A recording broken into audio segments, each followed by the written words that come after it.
আজকে আপনাদের সাথে healthy and tasty recipe share করব। চলুন দেখে নিন। প্রথমে অ্যাভোকাডোটাকে মাঝখান থেকে স্লাইস করে কেটে নিয়ে বীজটাকে আলাদা করে নিলাম। এরপর স্কুপ দিয়ে ভালো করে বার করে কাঁটা চামচ দিয়ে স্ম্যাশ করে নিলাম। এক এক করে কুচনো পেঁয়াজ, ক্যাপসিকাম, ধনেপাতা দিয়ে দিলাম স্ম্যাশটির ওপরে।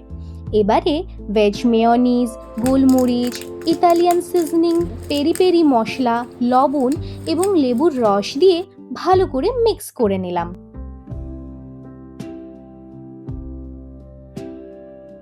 স্লাইস ব্রেডের উপরে ভালো করে বাটার লাগিয়ে তার উপরে অ্যাভোকাডোর মিক্সচারটা দিয়ে একটু চিজ গ্রেট করে দিলাম। ব্রেডের উপরে আরেকটি ব্রেডের স্লাইস চাপা দিয়ে টোস্টারে টোস্ট হতে দিলাম। ব্যাস, এবারেই তৈরি আমাদের healthy and tasty avocado toast, যেটা আমি টমেটো সসের সাথে সার্ভ করেছি।